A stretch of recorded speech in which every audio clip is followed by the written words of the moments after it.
going to spend some hard-earned cash, although I've not earned any cash for nearly a year now because I was off work for a long time and then I quit my job and yeah, so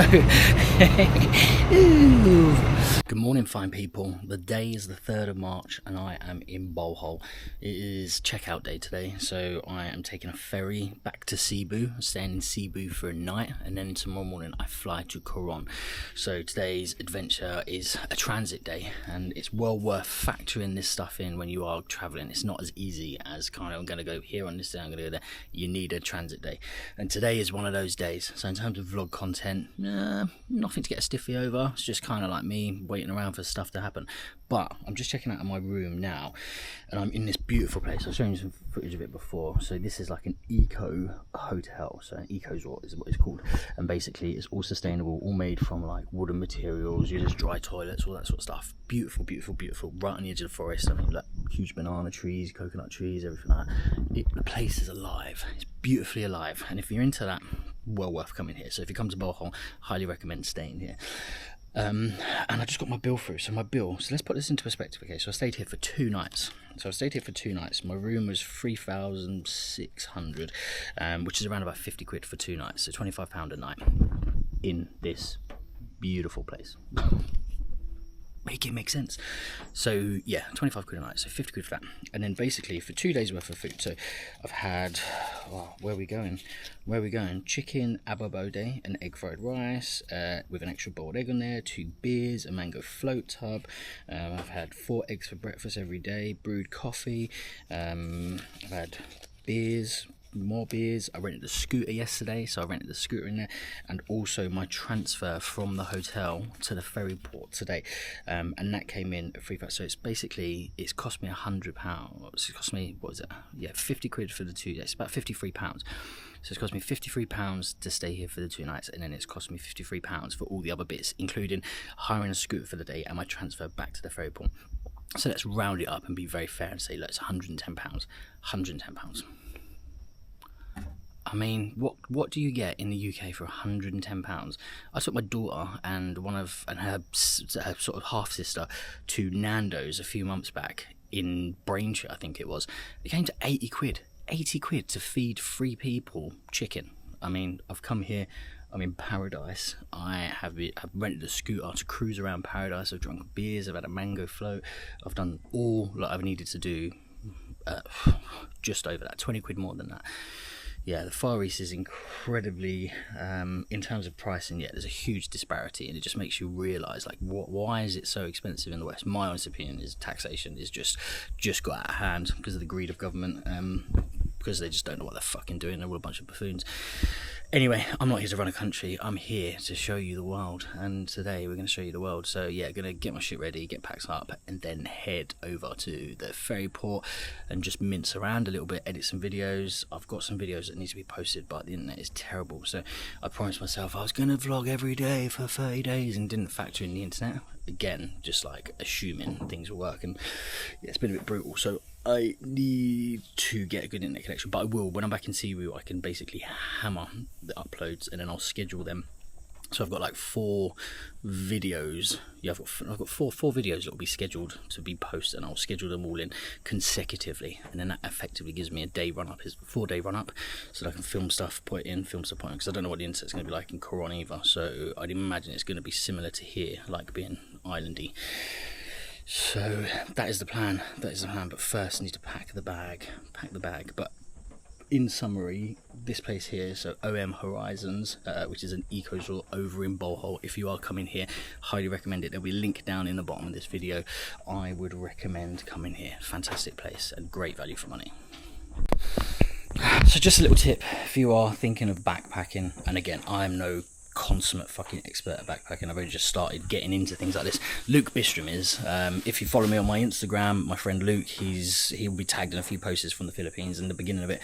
Check him out. If you've got any questions about traveling, backpack, Excel spreadsheets, managing logistics, he's a great guy to talk to. I'm very gung-ho. I'm like, turn up, let's just make it happen. He is like fucking pragmatic. Everything's in an Excel block and all the rest of it. But what I have learned is, in terms of packing and coming traveling, if you are moving from location, say for instance you're doing like 3-day, 4-day stints or whatever in places, you're only ever going to be seen by a group of, and this is like I'd say this is like Western mindset. You think about, oh God, I don't want to be seen in the same clothes every day.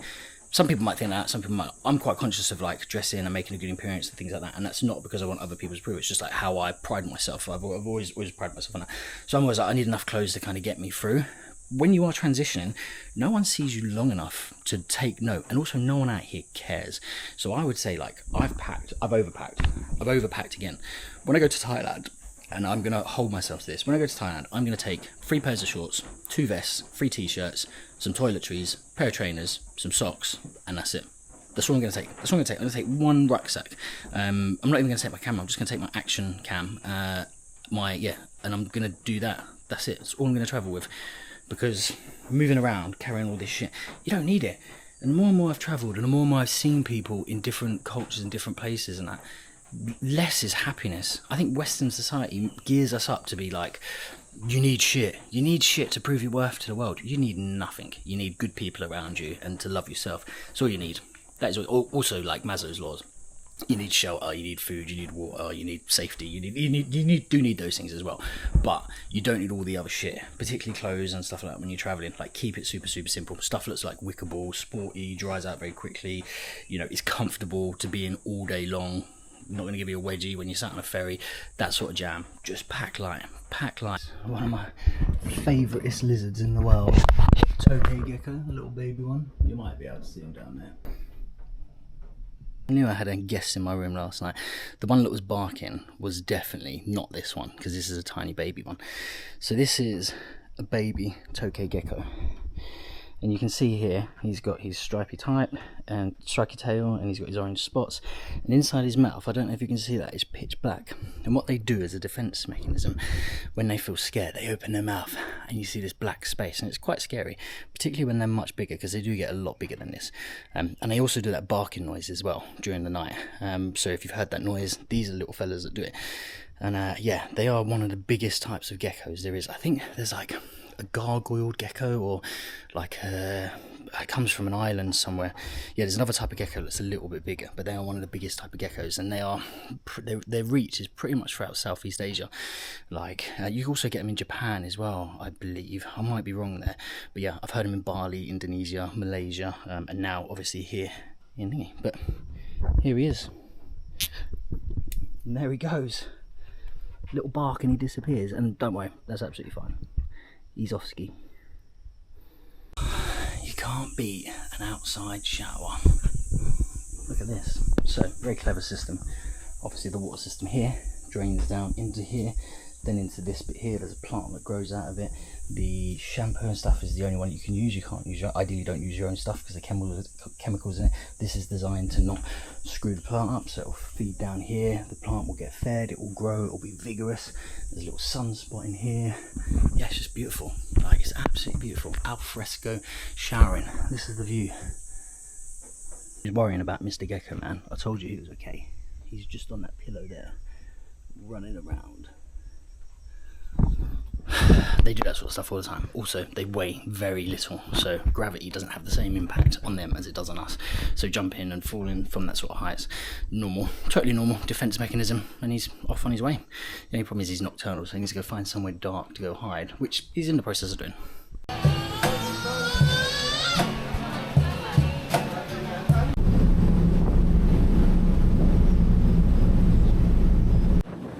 You probably can't hear a word I'm saying. I'm hoping the action cam's audio is good and it can pick me up. So I am on a ferry from Bohol over to Cebu. I'm spending the night in Cebu once again, and that's because I'm taking a flight in the morning from Cebu to Coron, which is one of the Paradise Islands. So if you Google the Philippines, you'll no doubtly see like Palawan, Coron, Puerto Princesa, Port Barton, places like that. So I'm heading over to that side, and that's like El Nido, another big strip of rock. So that's where I'm heading to tomorrow, but I need to get to another island first before taking a flight there. So I'm on a ferry doing it. Ferry's super easy to do. I'd highly recommend booking them online because they fill up pretty quickly. Super cheap, anywhere from, I don't know, £10 to sort of like £15-16. So yeah, as well, like it's a very easy way of transportation over here. It's an island archipelago, so you're going to have to expect to either fly places or go on the water to get places. So if you're not comfortable with being on the water, don't come to the Philippines. I would, yeah, definitely don't recommend coming here because you'll just get stuck in Manila. It's been a pretty chill day, really. I'm looking forward to going to Cebu because I'm actually going to go to the DJI experience store. I think I'm going to pick up a DJI mini mic and maybe might even buy an Action 5. I don't know, just because I love the Action 4 so much. We will see, we will see. But yeah, check this out.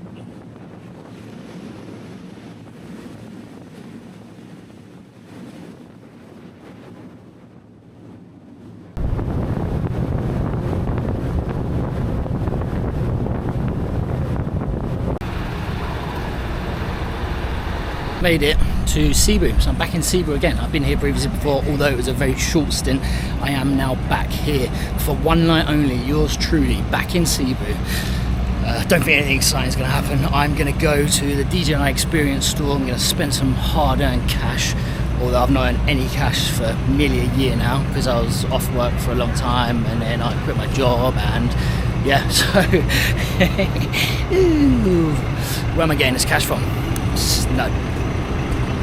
So yeah, gonna go to the DJI experience store, gonna buy some new stuff, gonna get myself a new lens cap, and probably gonna look at maybe an Action 5, potentially maybe, I don't know, I will see when I get there, see how flamboyant I'm feeling, see how cash rich I feel. Gonna do that, then I'm gonna go check into my hotel, and then I'm gonna go to a gym, I'm gonna train. I haven't trained for the last few days. It's been really difficult when you're hopping islands to kind of keep a training routine because gyms are just a million miles away and they're not very well equipped and stuff. It's not like Bali. Bali is kind of made up for a person that thinks they're traveling but is not really traveling. It used to be that once upon a time, I'd imagine, whereas now all the luxuries are there. There's not so many of those luxuries here, so you miss out on some of those things that you might be used to back home, such as like training and gyms and all the rest of it. So I want to get a good workout in Cebu, get that done, and then eat, and then I'm going to basically just edit loads of videos tonight. That is the plan, just absolutely smash through editing and also upload loads of videos because I'm walking around, it's 5G now, which is great. I've got coverage, so I know I'm going to get good broadband, so I can just upload a load of stuff, which will be great. I'm in what can only be described as a shopping centre. I don't know what's going on. Run 2025 Expo. There's some fancy stuff down there. There's a car to look at. All sorts of stuff going on. And probably the first time since I've been in the Philippines that I'm going to be able to use a card of any sort. It's literally been cash. I haven't had an option to be able to use a card. I haven't been to a place like this since being here, which is really different from going to like Thailand, Kuala Lumpur, yeah, even Bali. Like everyone was taking card. I spent a lot on card than I did on cash, whereas here, like cash is absolute king, and it makes you feel like you're spending more money than you actually are because you're always handing over cash. Whereas when it's a card, there's no like, I don't know, you're not handing over cash, you're not aware of it, you just tap in and go in. Whereas when you're handing over cash and withdrawing cash, you're like, fucking hell, I've been to the cash machine quite a few times. But you're not actually spending a huge amount of money equivalently. It's because it's so disproportionate in terms of the value of the pound coin versus like the peso. So, and I can only withdraw like 10,000 pesos a day maximum. So if I only withdraw like a few thousand pesos here and there, all of a sudden you're like, oh my God, I've been to the cash machine like, you know, loads of time. It's not actually that much money in the grand scheme of things. So I'm going to hunt down this DJI store. It is on the 3rd floor, so I'm assuming I would be on level 1, with that being ground floor, this being on level 1, so I've got a couple more floors to go up. Going to get to this DJI store, get what I need to do. I haven't eaten all day because I've been being a fat pig basically, and just eating loads of crap food whilst I'm in transit. So today I've been like, right, a little bit of a fast, do loads of activities, just fast down a little bit, kind of get myself back in check before heading off to Coron, because that is going to be topless gaff, so I need to make sure that I feel comfortable doing that. Right, let's go find this store before I waffle anymore. In the hotel, and yeah, it's no frills, literally no frills at all. I'm staying here for one night. I'm up mega early in the morning to get to the airport for, well, my flight's at 7 o'clock, so I'm gonna need to be getting to the airport for probably 5:30, 5:45, something like that.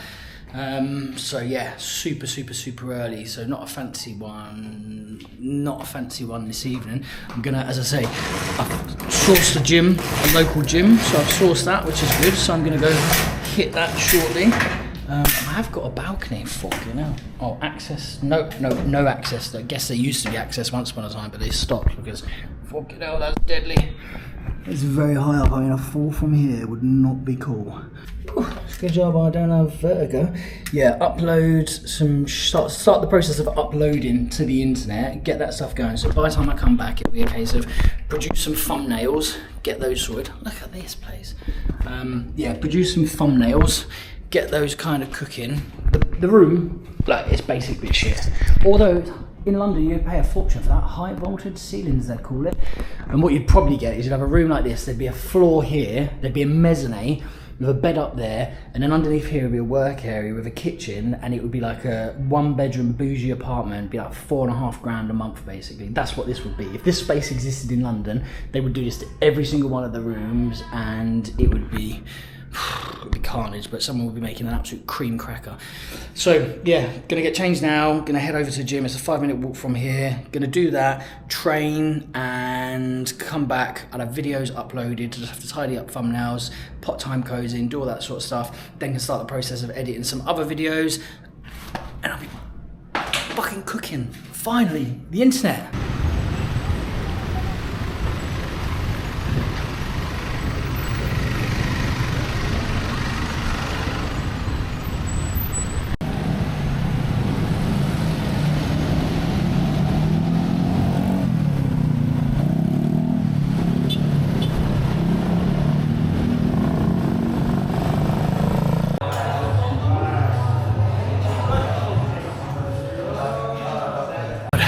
I don't know if you can see from the shimmer, I just done the sweatiest workout I've had ever at Fierce Fitness in Cebu.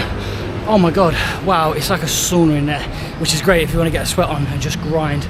My average heart rate was probably, I don't know, upwards of 140 just because of the heat, trying to like catch my breath and stuff, using so much oxygen just to be able to breathe in there, let alone be able to lift weights. And then ran a casual 5k just for the sake of it. I wanted to see how far I could go in the heat. Fucking hell, I'm literally dripping, like dripping. I sat down and there's an actual bum sweat patch from me. Yeah, brutal. Really good though. Really good. It's quite a local gym. Not many tourists in there, which is brilliant. So yeah, good vibe. All the people that run it, they were pretty cool. They come up and like fist bump and stuff. Want you to be there, which is great. So yeah, nice gym, pretty happy with that. So I've been to 2 gyms now in Cebu. So I've been to Grit and I've also been to Fierce Energy. Both really good gyms, but if you want to really put a sweat on, come to Fierce, just because like it's a sauna in there. I don't know what Grit is like this time of day, but fucking hell. And on the way down there was a place, Unlimited Wings, and I really want to put them to that theory. Although I don't think I could eat unlimited wings, but I could definitely probably put away 20 at least. So yeah, gonna go get my snack on and then head back to the old hotel and that, man.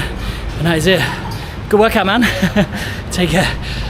So I'm at this unlimited wing place, and they do this general's rate, which is the full wing experience. So you can sit there, unlimited happiness. All the different flavours down the side. Colonel Sweet Mustard sounds good. Plain Jane, no thanks. John Doe sounds good. Major Barbecue. The mad thing is, 449 is £6.15 all you can eat chicken wings. That literally sounds like a romance for me. So I'm gonna get rid of my sweat and then go in there and just see how many wings I can tear through. Not bothered about the rice or the fries, just the wings. Just the wings for me.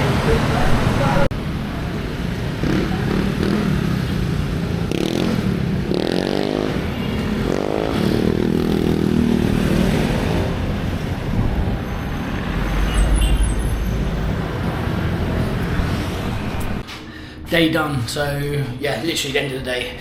I've transversed islands on my ferry, I've been to the gym, I've eaten my body weight in chicken wings. Having a coffee now, it's like at 8:30 and I'm having a coffee, but the reason I'm doing that is because I want to really fucking crank down on these edits and get them uploaded and scheduled and ready to go, so there's a bit of consistency, because I'm not too sure what Coron and all the rest of the islands are going to be like after this. So if I can get these on there, banged on, scheduled, all the rest, it buys me a bit of time. So that is the plan. So for me and the city of Cebu, it is good night. Check this out. Imagine if we dropped that, that'd have been right shitty. Good night. See you on the next one.